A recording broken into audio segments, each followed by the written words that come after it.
Ciclo de Krebs. Como hemos visto anteriormente, las células eucariontas y algunas bacterias que viven en condiciones aeróbicas oxidan compuestos orgánicos a dióxido de carbono y agua, un proceso conocido como respiración celular aeróbica. Este proceso se lleva a cabo en 3 fases. La fase 1 refiere a la producción del acetilcoenzima A partir del piruvato formado en la glucólisis, o resultado de la degradación de ácidos grasos y algunos aminoácidos. La fase 2 corresponde a la incorporación del acetilcoenzima A al ciclo de Krebs y su posterior oxidación enzimática a dióxido de carbono. Esta fase incluye 4 pasos en los que se sustraen electrones. Por último, en la fase 3, la energía liberada en forma de poder reductor, gracias a la cadena transportadora de electrones y la fosforilación oxidativa, es empleada en la síntesis de ATP. Cada una de estas fases se ahondará con detalle en este o posteriores videos, pero por el momento centrémonos en el ciclo de Krebs. El ciclo de Krebs es llamado así por su descubridor Hans Adolf Krebs, quien detalló el ciclo en 1930 y recibió el Premio Nobel de Fisiología o Medicina por esta contribución en el año de 1953. Este ciclo también puede ser denominado ciclo del ácido cítrico o ciclo de los ácidos tricarboxílicos. Se lleva a cabo en la matriz mitocondrial de la célula y consta de 8 reacciones, cada una catalizada por una enzima específica. Se considera una vía anfibólica, dado que presenta reacciones catabólicas y anabólicas, y desempeña un papel importante en el metabolismo, ya que además de su función en la producción de energía, proporciona moléculas precursoras de diversas reacciones de síntesis. La reacción neta del ciclo es la siguiente. Los átomos de carbono son oxidados a dióxido de carbono y los electrones de energía elevada se transfieren al NAD y al FAD para formar las coenzimas reducidas NADH y FADH2, respectivamente. Posteriormente, las 3 moléculas de NADH y las moléculas de FADH2 se oxidan en la cadena de transporte de electrones. Nota que el oxígeno molecular no participa directamente en el ciclo de Krebs. Sin embargo, este ciclo solo funciona cuando el oxígeno está presente. Después de ser transportado a la matriz mitocondrial, el piruvato se convierte en acetilcoenzima A, en un conjunto de reacciones catalizadas por el complejo piruvato deshidrogenasa. Posteriormente, se lleva a cabo el primer paso del ciclo de Krebs. En este paso ocurre la condensación aldólica del acetilcoenzima A de 2 carbonos con una molécula de oxalacetato de 4 carbonos, a la que sigue una hidrólisis que libera la coenzima A y da lugar al citrato de 6 carbonos. Esta es una reacción irreversible, catalizada por la enzima citrato sintasa. La enzima aconitato hidratasa cataliza la transformación reversible del citrato en isocitrato. Durante esta reacción se forma por deshidratación el intermediario cis-aconitato. El doble enlace carbono-carbono de esta molécula se rehidrata para formar el alcohol secundario más reactivo, el isocitrato. En el tercer paso, la isocitrato deshidrogenasa cataliza la descarboxilación oxidativa del isocitrato. Dicha acción ocurre en 2 pasos. En el primero, el isocitrato se oxida para formar oxalsuccinato, que, tras una descarboxilación inmediata, da lugar a la molécula alfa-cetoglutarato. Esta reacción es irreversible y conlleva la reducción de una molécula de NAD a NADH y la eliminación de un átomo de carbono en forma de dióxido de carbono.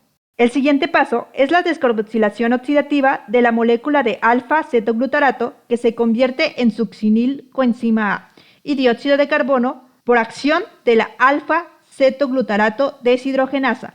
El NAD actúa como aceptor de electrones, mientras que la coenzima A es el transportador de grupos succinilo.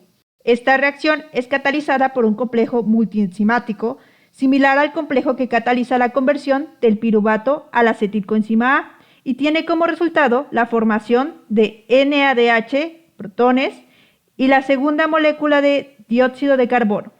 La molécula de succinilcoenzima A se transforma por medio de una reacción reversible catalizada por succinilcoenzima A sintetasa a succinato y coenzima A libre. Esta reacción presenta un paso intermedio en el que la enzima succinilcoenzima A sintetasa es fosforilada por un residuo de histidina en su sitio activo, formándose un acilfosfato de elevada energía. Posteriormente, el asuccinilfosfato dona su grupo fosforilo al residuo de histidina de la enzima y finalmente el grupo fosforilo es transferido desde el residuo de histidina a un GDP formándose GTP.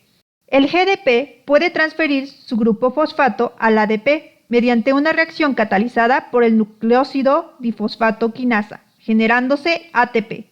El sexto paso comprende la formación de fumarato a partir de succinato, mediante una reacción de deshidrogenación en la cual el enlace sencillo situado en el centro de la molécula de succinato es oxidado, dando lugar a un doble enlace trans. Esta reacción es catalizada por la flavoproteína succinato deshidrogenasa y emplea al FAD para impulsar la oxidación del succinato a fumarato, es decir, favorece la transferencia de los dos hidrógenos de la molécula de succinato al FAD, formando FADH2.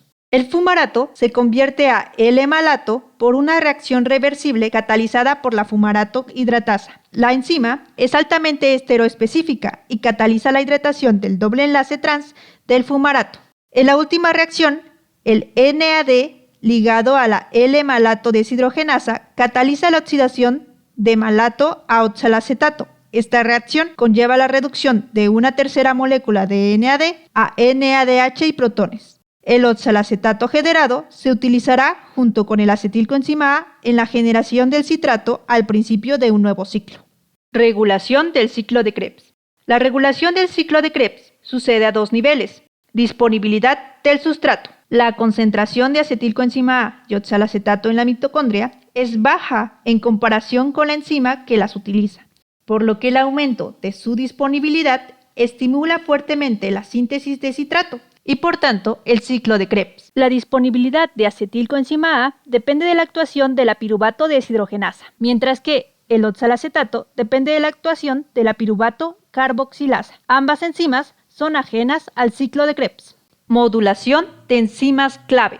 En el ciclo de Krebs existen tres reacciones claves en la regulación y que son catalizadas por las siguientes enzimas: citrato sintasa, isocitrato deshidrogenasa y alfa-cetoglutarato deshidrogenasa. Citrato sintasa. El aumento de los niveles de NADH y o ATP por encima de lo normal disminuye la actividad de la enzima y por tanto la formación de citrato.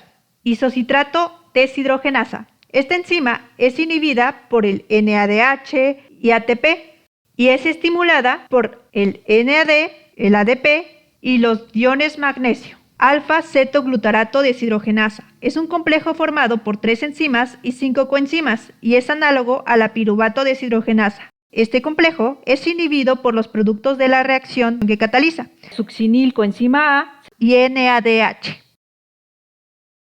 Si gustas obtener más información al respecto, puedes consultar la presentación o las referencias.